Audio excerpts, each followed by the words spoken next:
Ladies and gentlemen, welcome to episode 238. I think we're on now of Aid Thompson and Other Disappointments.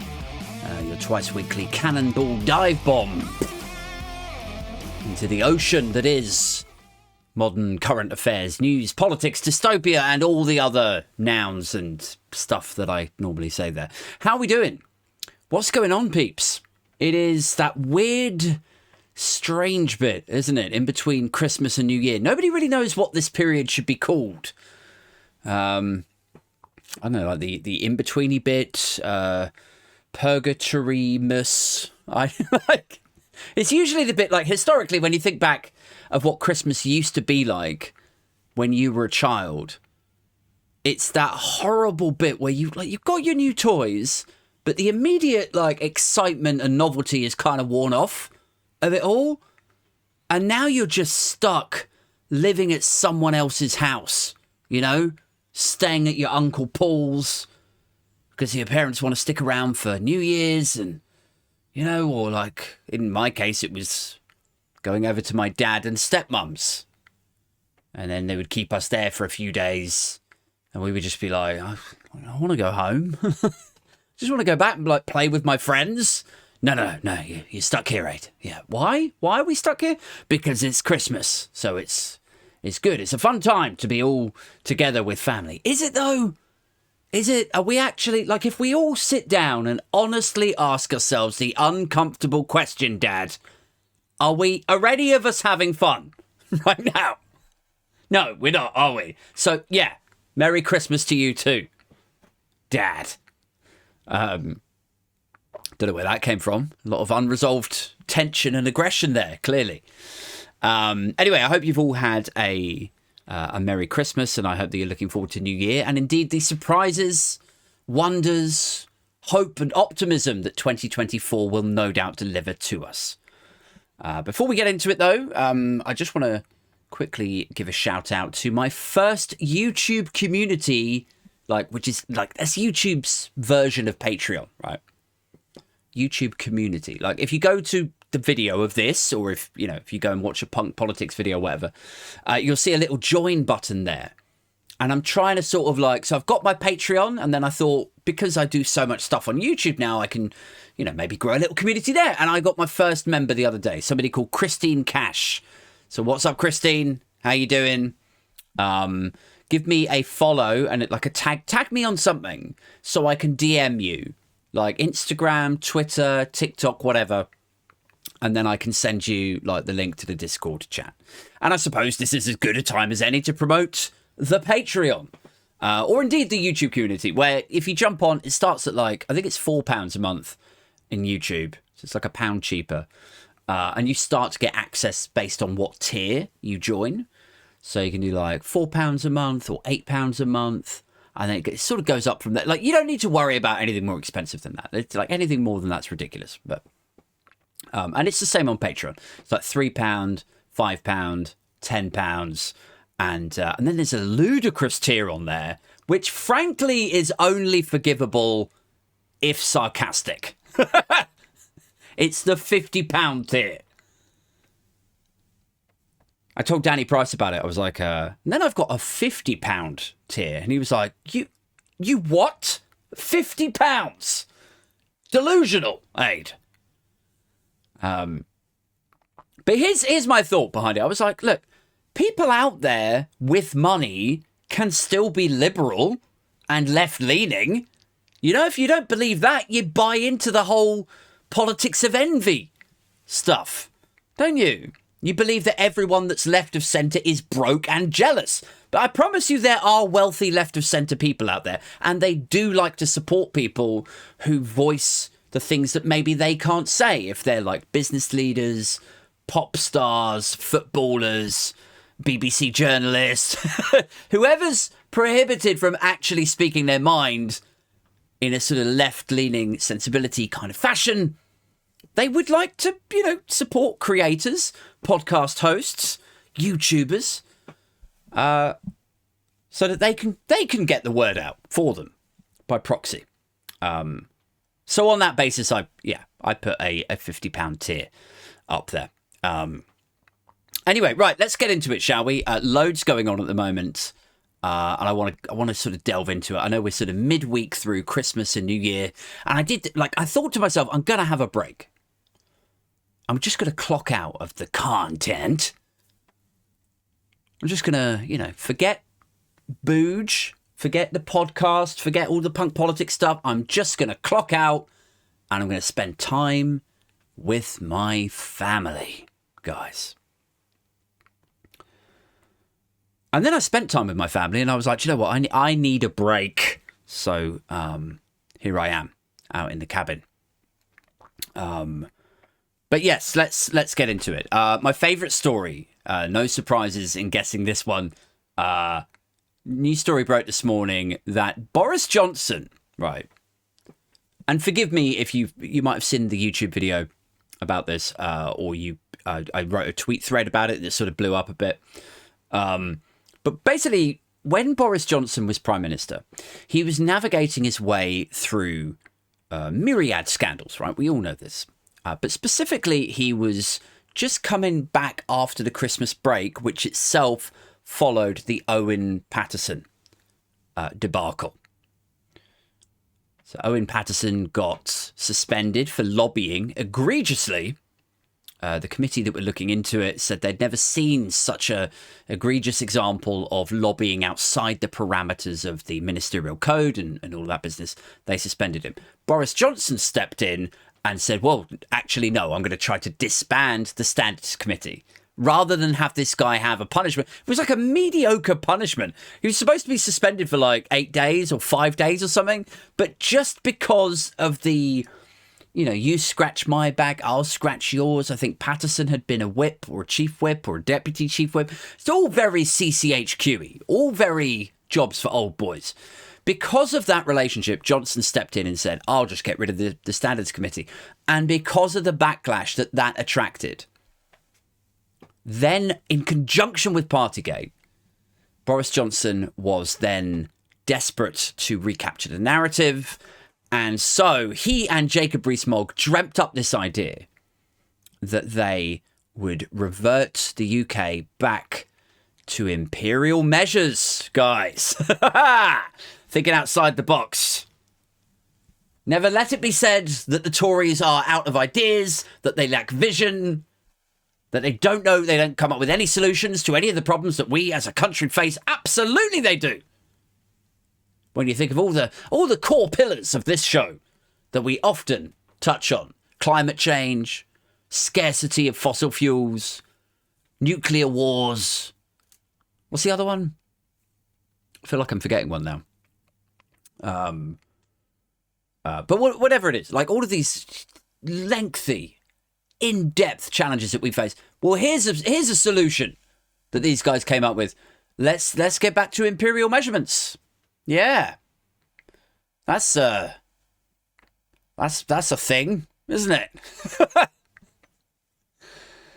And of course, this attracted a lot of ridicule at the time because it was, I think, not long after or not long before they were talking about bringing in blue passports, and people like me and probably people like you, if you listen to this show, were, I think, rightly mocking it. We were like, all this talk about 350 million a week for the NHS, all this talk about sunlit uplands and there will be no downsides, just considerable upsides, and we hold all the cards, all of the usual cliches that get wheeled out on every other Brexit critical show. We were all mocking this because it was like, really? Blue passports and imperial measurements. Is that what we're doing? That's the upside, is it? Great. Is there some way we can leave the EU twice? Because this is astounding. So we were mocking about then. Anyway, the reason that this is now sort of bubbled up to the fore once more is because the consultation that Boris Johnson enacted, approved, pursued, has now come to fruition. It's come to its completion stages. And I wrote this big, long tweet thread about it this morning about how insulting this whole episode has been. Like, if you wanted a perfect example of Tory corruption, of negligence, of incompetence, of media manipulation, you could not dream of a better example than this shame of conservative governance. So I'm just going to quickly touch on it again now. And I apologize if you follow me on YouTube and you've already seen the video, or you follow me on Twitter and you read through the tweet thread this morning. Then there's going to be an element of duplication here. However, in my defense, I've only got one brain, all right? And it's very, very tired. My little girl wakes me up at like 4 a.m. some mornings. One of those mornings was today. I don't have the capacity or intellectual bandwidth right now to dream up limitless talking points. So the main crux of this story is that Boris Johnson was drenched in scandal, desperately needed to move the narrative on, move the news cycle on. And so he and Jacob Rees-Mogg rehashed this idea that Jacob Rees-Mogg had even attempted to implement in a modest way a couple of years before. He'd already told his staff he just wanted metric talk in official communications, in emails around his team and 2 other teams, only speak in metric. And so then, so he and Johnson decided to explore this new idea. So they greenlit this consultancy to look into it. And all of industry and all of the journalists, all of the talking heads, everyone with a brain was basically saying this is not necessary. Nobody's asking for it. It's going to be awkward. There's going to be no real material benefit to it. What problem is this solving? And it, did what these things always do is, they brief them out to the lobby journalists. The lobby journalists send them on to their producers. Their producers and editors decide, this is an amazing topic of conversation. Oh yeah, we should put this at the top of the show. It's so amazing. I'm invested in this emotionally. Let's talk about imperial measurements. Chop my keys on the floor. So then they do, their radio phone-ins and they write their opinion pieces. And honestly, I was researching this earlier. The Times, the Telegraph, the Mail, the Express, Jeremy Vine, LBC, Talk TV, all of the British media outlets all just jump on it. Led up the garden path, led right up to the top of the hill. It's like Boris Johnson himself is saying, listen, guys, it's a very awkward period for me today and this week. In fact, for the last 6 months, it's been incredibly awkward. The Tory poll lead is completely collapsed after Peston, and Partygate isn't helping. I desperately need to move on. So sprinkle, sprinkle, sprinkle. Here is some magic dust and go away. Abracadabra. Change the front pages to something I decide. And off they went. They just took that baton off him and went running with it.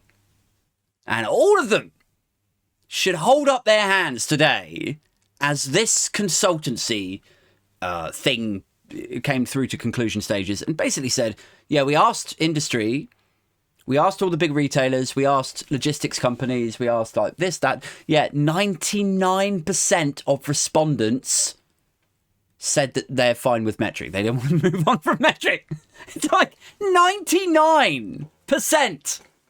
99! Near 100% of respondents replied to the government consultants and said, I don't really know why you're asking us this. I mean, like, we told government, we told journalists, we tweeted about it, we told our institutional bodies, literally nobody has ever wanted imperial measurements back. And look, just to join the dots for you, if you want a little bit of context here, it is basically as simple as the whole world trades in metric. So if we reverted to imperial, we would be like, do you want to buy this yard of drawing pins? Do you want to buy these 3 ounces of this thing? And they'd be like, how much? What? No, I don't know what you're talking about. We're going to buy them from this guy over here instead because he speaks sense. He's living in the real world with the terminology that this person over here uses, that the rest of the world... Well, I don't know what you're using. Imperial what? So, I think this has been a really interesting exercise in the relationship between journalists, if You can still call them that. I don't know what the imperial term for what they do should be, but I don't feel comfortable calling them journalists anymore. These are not journalists, these people. And I don't mean to, throw shade on anyone that people that I know may work with, or people I may have ended up at the same show busy party as, ooh la la. Because a lot of these people, they're just handed notes by their producers and they go, oh, okay, we're talking about inheritance tax today, are we? Okay, well, let me just quickly think of my... Right. Yes, good morning, guys. Today we're talking about inheritance tax. Your calls after 9 o'clock. Like, that's fine. I understand there's a sort of hierarchy and sometimes these talking points are fed to certain people. I'm just saying, industrially, the journalism sphere, if you like, overlapping with the political sphere, and people like Boris Johnson and specifically CCHQ bleeding out these briefs and manipulating what is then discussed and what becomes the story of the day in place of the scandal and shame that we should be talking about. That whole thing is fucking disgusting. It really is. Not the people who get fed the talking points on their radio phone-in shows. Not even, to some extent, the people who write the articles that end up on the front cover of the Times even, which I would count as a fairly credible newspaper. But not even the journalists who write the stuff on the front. It's the editors and the producers that I'm like, why do you play this game? Why is it when somebody from CCHQ phones up the editor or sub-editor or political editor of a publication like the Times, why do they just play the game with them? Why didn't that call should have gone like this, right? It should have gone like, yes, hello. Yeah, hi. It's Barnaby Quantock the Third from CCHQ. Yeah, is that Donald? Yes, yeah, it is. Right, I've got a hell of a story for you, Donald. You're going to thank me later for this one. This is a hell of a scoop. Prime Minister Johnson is considering bringing back imperial measurements. Yeah, for the Queen's Jubilee. You're not going to believe it, right? Right. Okay. Listen, what's happening with Partygate? Right, I didn't want to call and talk about Partygate. Right, okay, well, what's happening with, like, Patterson and your polling? Why are you changing the subject? We're talking about imperial measurements. It's a return to a simpler time, to a good old blighty, back when Britain was great again. Imperial measurements, yeah! I reckon that's how the call went. Or at least maybe how it should have gone. I don't know. I'm sort of losing my thread here a little bit, guys. I'm sort of deciding if it's like how the call should have gone or how it did go. Is that how it went? I guess my point here is, at what point does that editor push back and say, why aren't we talking about... Or even if they don't want to push back on like Partygate or Pincher or whatever the scandal is of that week, why don't they just say, okay, you want to return to imperial measurements. Why? It's just a really simple question. Why do you want to do this? Well, it's just, it's all about our Brexit freedoms. It's all about taking back control. What does that actually mean? Why do you want to do this? Well, it's sovereignty. It's now we're outside of the EU. We can make these laws for ourselves. Right, but why? What material benefit are you hoping to glean from changing this from yards into this thing over? Do you know what I mean? Sorry, changing from centimetres to yards. You can tell I've been up since 3 a.m, can't you? Anyway, so yeah, and I was saying in the thread earlier, like, I mean, the cost of these consultations, guys.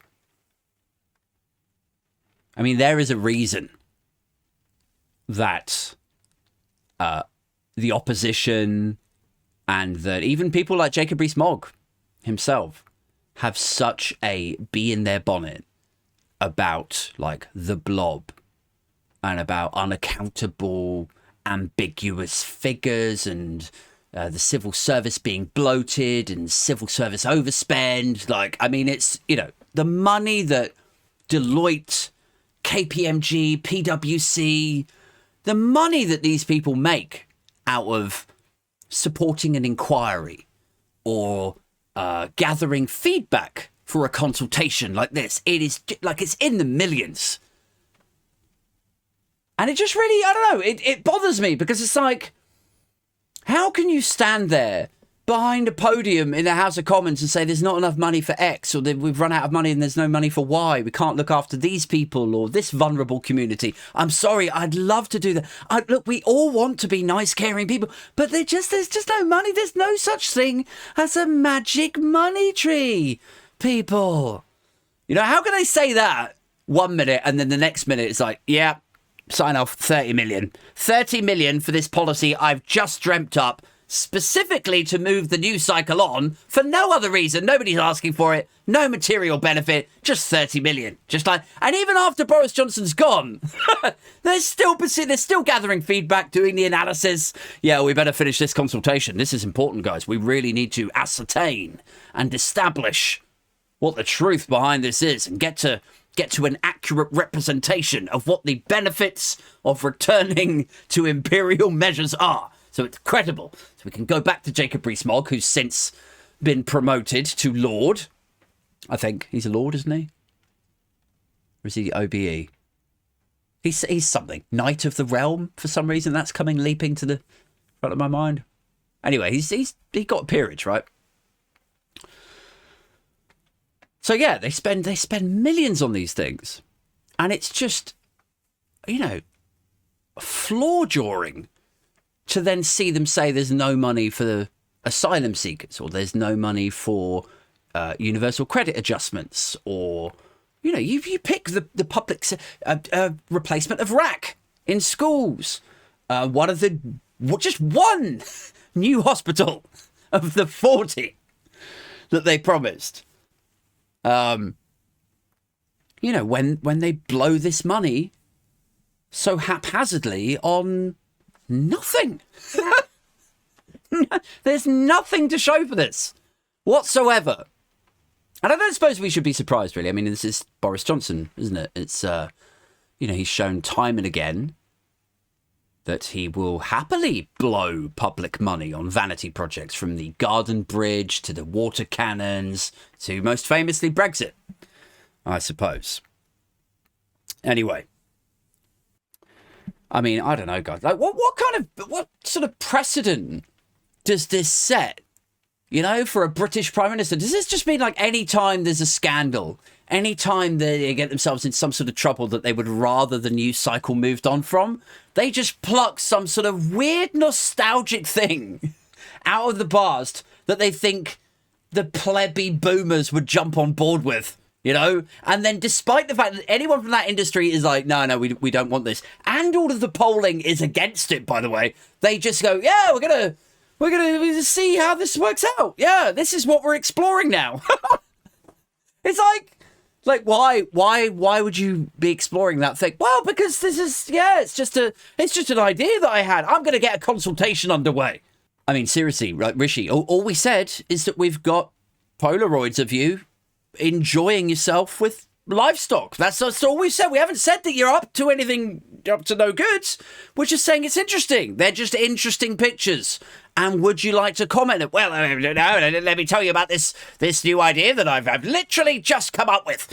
I'm going to launch a consultation to see if we can dig up dead boomers who are more likely to vote Conservative, and then we'll allow their most close relatives to vote on their behalf. Drag the corpse down to the voting booth, and you can vote on your father's behalf, because he's sort of technically there. It'd be an honourable thing for you to do. You know, it's not fair that his life was taken from him before he had a chance to vote in this next general election. So how about that?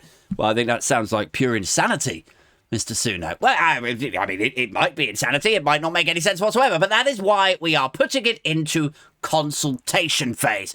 You are out of your mind. Well, that may be, but it's not for you to say, Pippa Crerar of The Guardian. Is it? It's down to these consultants.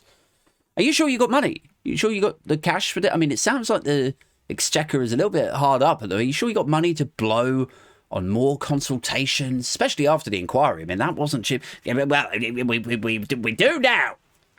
I've just abracadabraed it out of nowhere. Always got money for consultants. Absolutely we do. Right, but I mean, Rish, just come here a second, mate. Like, you understand that digging up dead Tory voters and dragging them down to the voting booths like it's, 28 days later or some shit. Like, you understand how insane and gross that is, just so you can dig yourself out of whatever this scandal is with the Polaroids and the lifestyle. Yeah, yes, I understand that it looks bad, but also just hear me out, because actually, in the grand scheme of things, it's not that bad. Really, not that bad.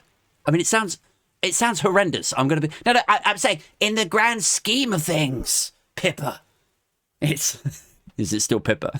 Apparently. In the grand scheme of things, Pippa, I'm just saying, in context, it's not. How do you mean? How do you mean in context and in the grand scheme of things, it's not that bad? It sounds horrendous. Right, I'm just saying, in the grand scheme of things, when I reintroduced child labour, oh my God, and debtor prisons, oh Christ, in the grand scheme, I mean, it doesn't look that bad, right? Jesus Christ, Sunak. This is like the very definition of a dead cat, really, isn't it? It's, they slam the dead cat on the table, then everyone's talking about the dead cat rather than the thing that was actually being discussed at the dinner party, is where the expression comes from, I gather. And here we are talking about imperial measurements and, or sticking with metric, as the case is now, because the consultation has finished. Rather than whatever the scandal was that week. And indeed, in this sort of very exaggerated example of Sunak reanimating Tory corpses, he would be talking about that rather than his scandal. And it's, that's the mechanism that they rely on, is that we're all so dim and so easily distracted that, yes, when somebody says, oh, imperial and metric, we go, huh? You said what about imperial? He said about ounces and blue passports. Good boy. Yeah, that's it. Ounces and blue passports. Here, have a cookie. Have a cookie. Off you go, you little terror. And you know what? Here's the really sad thing. They're right. People are easily distracted. I mean, the general public, I've completely lost faith with, even. Journalists, I still hold some sort of smidgen of hope that at some point, in a sort of lobby journalist context, somebody might just hold up their hand and go like, nah, sorry, not buying this. Let's go back to the story that we were actually talking about. The thing you're trying to cover up. Or, as I said, like, let's talk about why this policy that you're trying to now sell to us, you're trying to sort of distract us with, why this won't work. Like, I have some faith that on a good day, Robert Peston might just hold up his hand and go, oh my God, guys, I just had a thought. Guys. I can't believe it. I thought,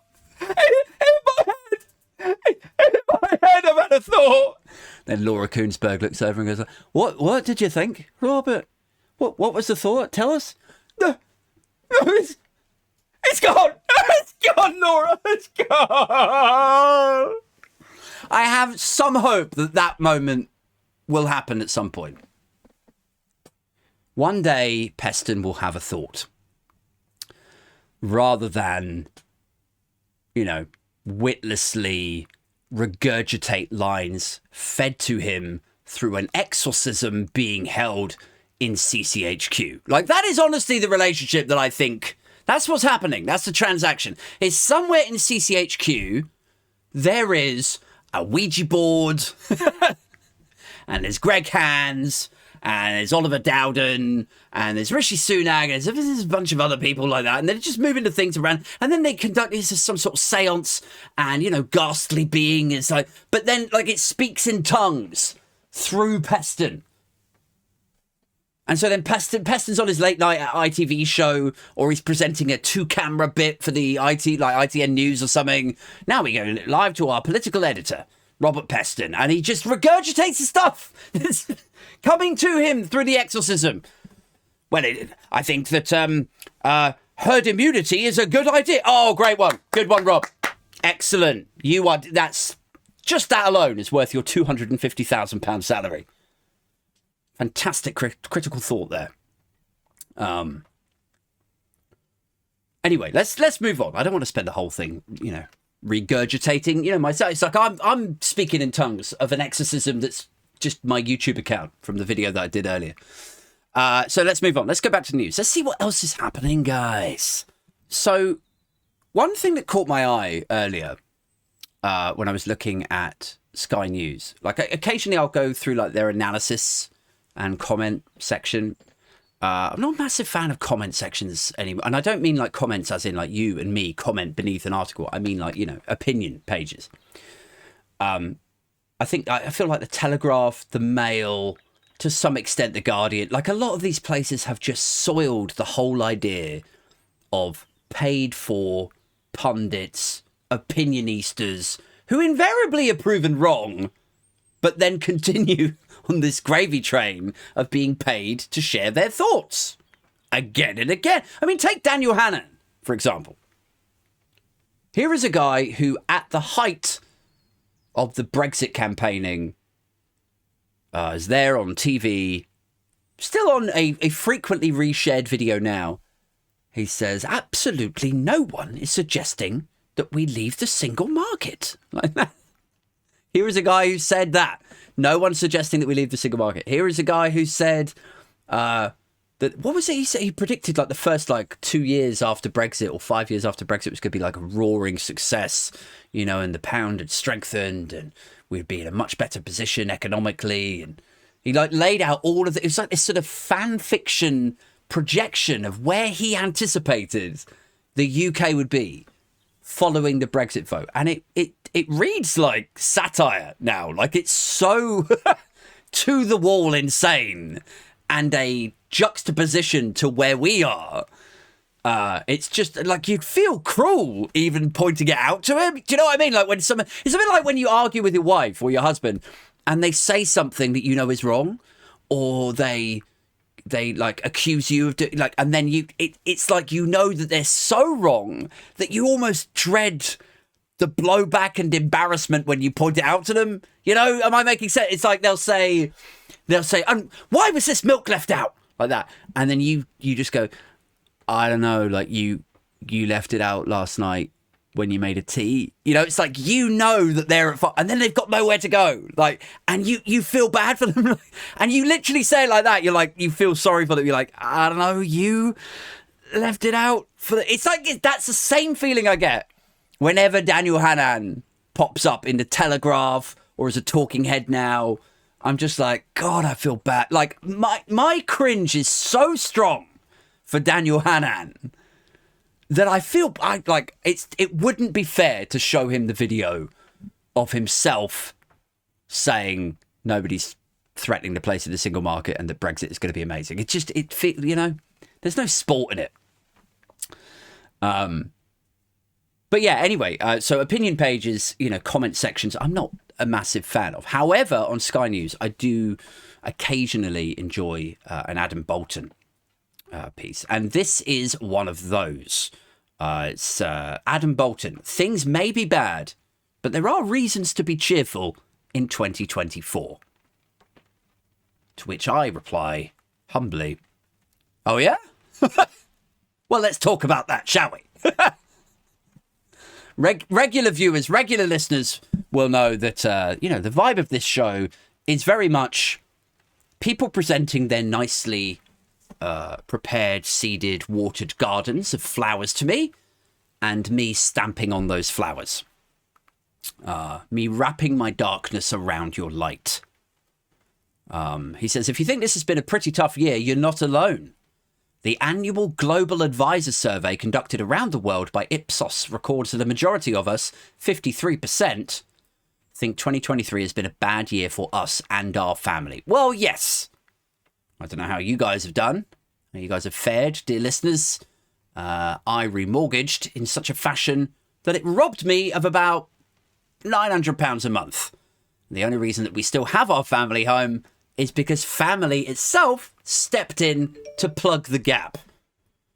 Has absolutely nothing to do with any support, comfort, or compassion from government.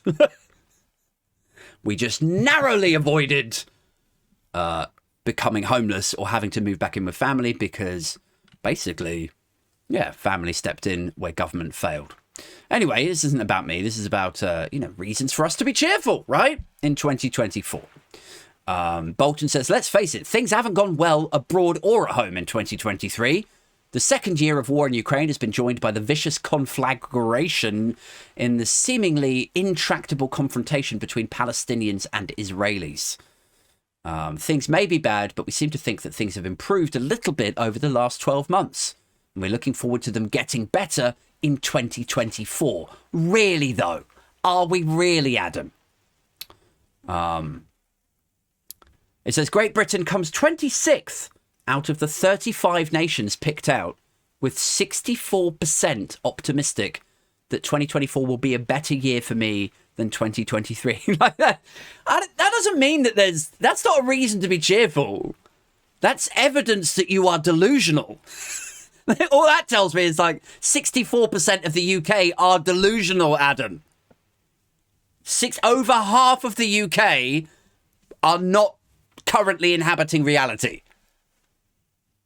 I think that what that tells you is that there is, like, because I often think like Britain is quite a depressive country, you know, blitz spirit, gallows humour. We do look at our situation, we hold our hands up and go, yeah, I guess, we are a bit shit, you know. There is an element of that to the British psyche, I think.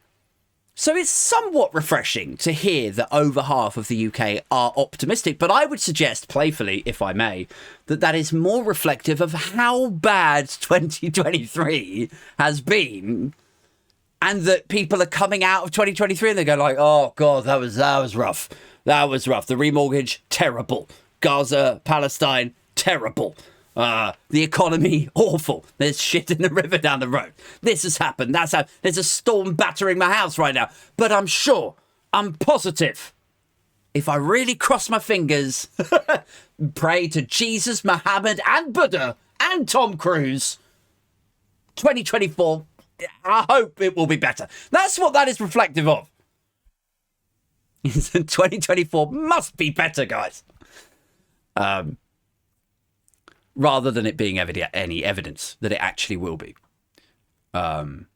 He says, there are still major financial worries, though here the gloom lifted slightly to its lowest since the end of 2021.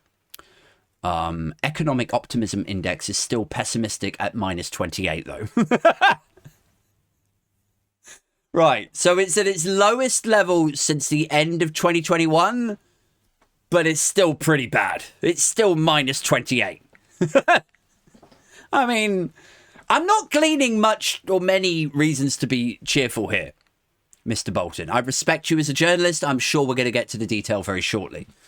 But this is, this is not convincing me. Only 22% of people think the economy will improve in the next year, but I can't even, this is like, is he taking the piss? Is he trolling a little bit?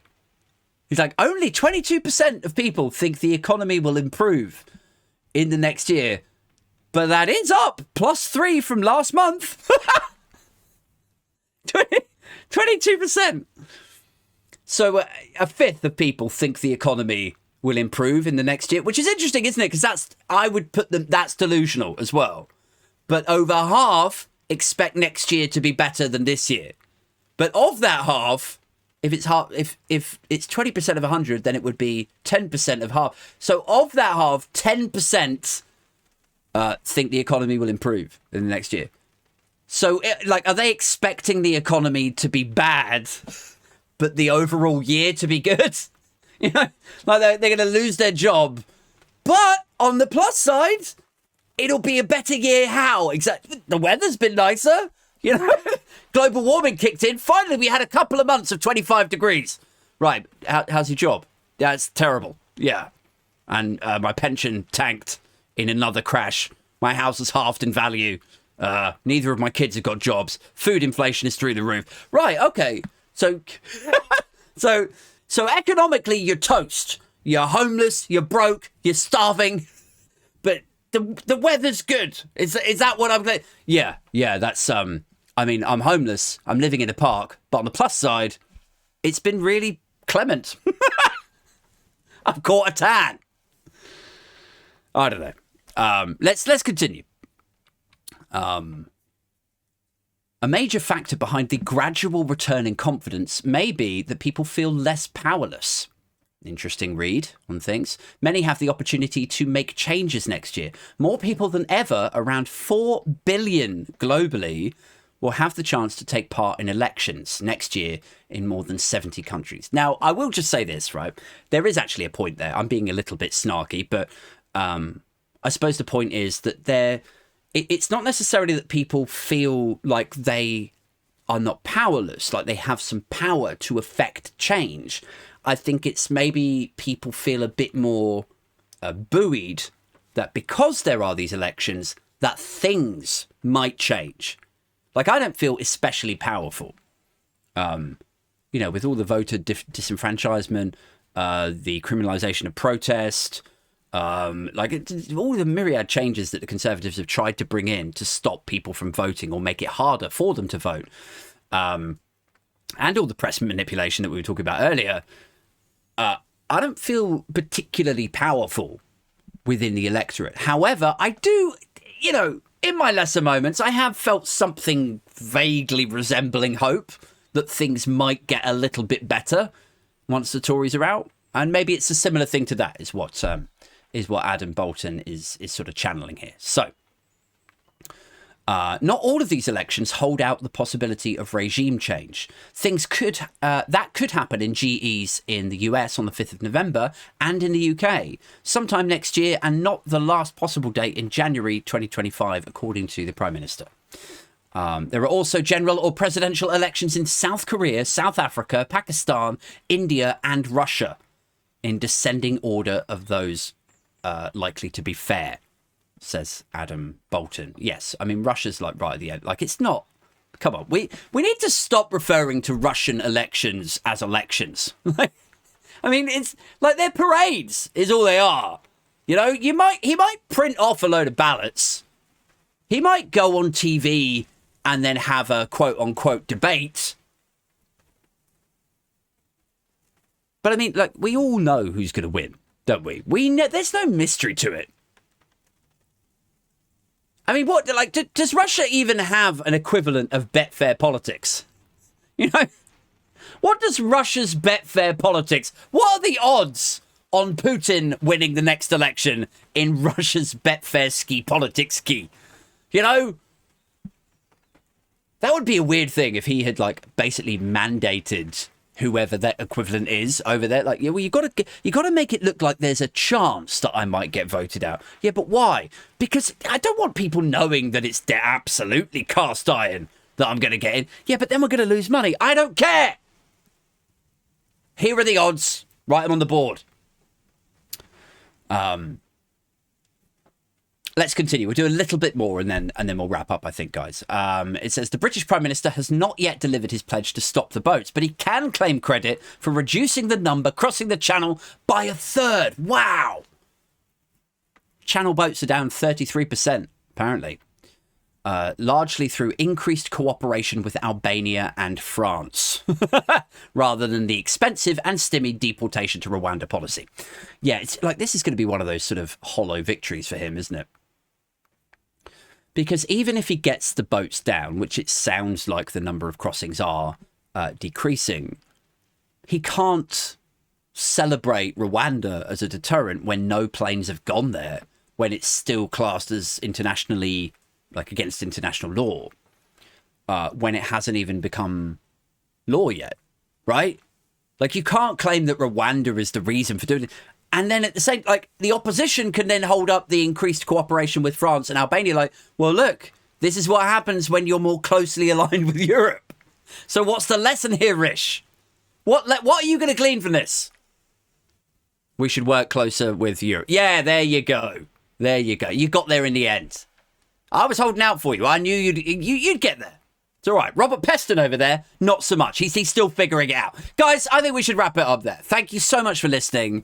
It really means the world to me. I said this on the live stream the other night. I'm really, really appreciative of all of you sticking around and downloading the podcast and tuning into the punk politics stuff and the alternative paper review.